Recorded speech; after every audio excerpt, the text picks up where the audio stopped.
You guys good in the back there? Yeah, if you can just say his first and last name for us. Asim Richards.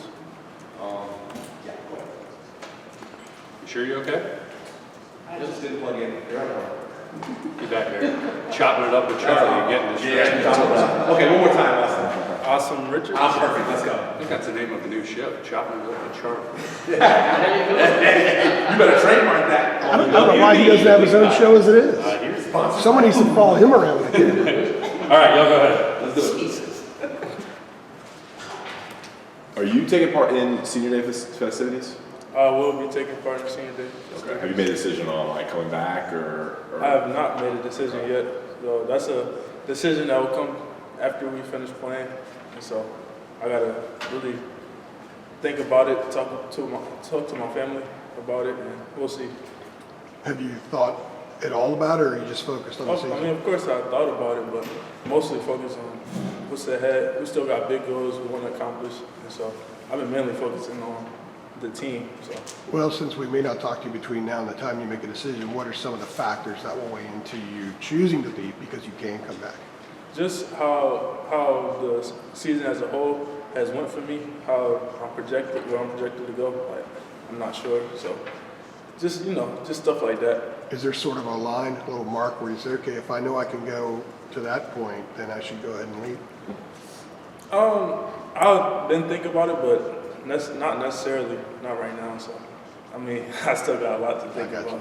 So, Awesome. Has this season made it harder to say no to coming back? Just the way it's gone and how fun it's been? I mean, it's really been an amazing season, and the persistence of this team, the perseverance of this team is definitely something that I admire so much and that I love being around. So yeah, it really has made it hard, and it's going to be a difficult decision, that's for sure. How have you seen the team respond to the loss? Yeah, I mean, of course we was bummed out by the loss. Everybody felt like they could have done something that would have prevented that loss, but we gotta take it on the chin, learn from it, and move on. And we can't let one loss turn this into two losses. Like, we can't let this loss affect how we play this week. So we just have to learn from our mistakes and continue to build. And we still have a whole bunch of goals in front of us, and it can still be a very special season for us. Is it easier to refocus with you guys going up against your arch rival this week and just how big of a game this always is every year? Yeah, of course. You said it, like, this is a rivalry game. Everybody in the state knows this is going to be a physical game, So that's just the nature of rivalry games. So it really has made it a little easier to lock in, focus up, and because you don't ever want to lose to someone that's in your state.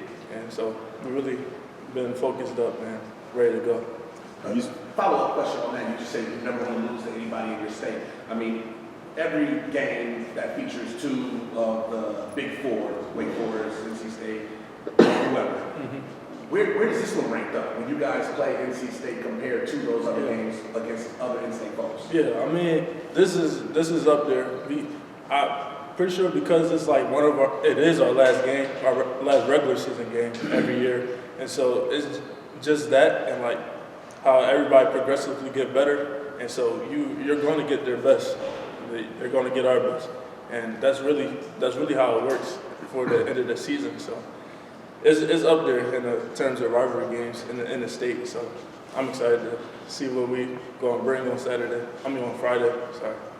How often this week have you thought about the game last year in Carter Finley when you had the game, but you didn't come away with it? Yeah. I mean, it was rough to be there. We thought, of course, everybody thought we had it in the bag, but ended up not going our way. And this stuff happens. I haven't really thought about it too much because, last season, this is a whole new team. And like I said earlier, this team has a lot of perseverance and they fight through a lot of adversity, so I'm excited to just go out there and do our thing, and hopefully, the outcome will be different this year.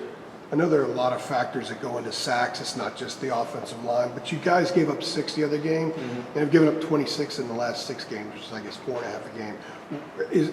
What is the issue that you guys up front are having that is allowing more sacks, and what are some of the other things that are causing some sacks? Yeah, of course.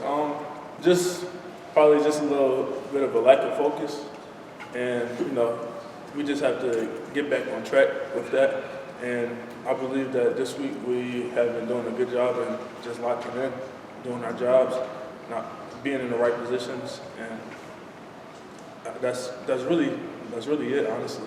When you say lack of focus, is that what Coach Bicknell said? Is there one thing that maybe he's laid out that might be the first thing that you guys have to fix in order to not allow so many sacks? Yeah, he always said, do the things that doesn't require any talent, and just being in the right positions, knowing what to do, where your eyes are supposed to be, and things of that nature. That's what we want to do, and that's what we have to do to limit our number of sacks. And of course, not all of them is on us, like you said, but to be able to, sacks is a reflection of the O-line. So to be able to limit that, we need to focus up, lock in, do what we're supposed to do, and we'll be just fine.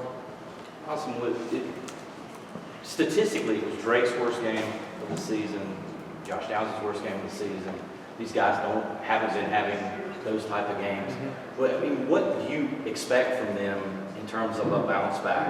What sort of response do you expect from those two guys who have meant so much to you, coming off of what were bad games for them? Yeah, one game don't define those two.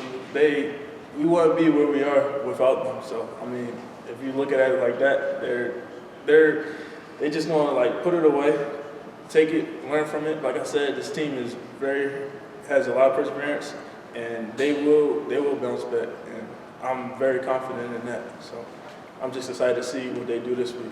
Have you spoken to Josh or seen him on the facility after the drop? We haven't got a chance to talk to him, so I was wondering if you had any insight.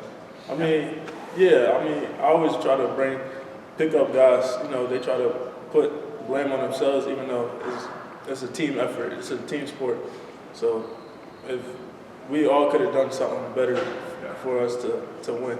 It's not just one thing that individual did. So when they try to put it on themselves, I just make sure they know that it's not just them, and it's all of us. And they're going to bounce back. That's for sure. Has Josh said anything or acted differently or anything? No, Same old. Same old. Did he go dark on social media? I'm not sure. Did he? Someone said, I don't know. I'm not on Instagram, but somebody said he got off Instagram or something. I don't know if anybody's on Instagram could tell us. But I'm really not sure. Okay. Actually. You were telling Charlie that you hadn't thought a ton about the way last year ended against NC State, but if you could take yourself back to that place a year ago, what did that feel like to just see it all collapse and sort of the shocking nature of it all? What do you remember I don't know, maybe leaving the field or the locker room or heading back over here on the bus? I look back on that and just feel like I felt shocked, honestly.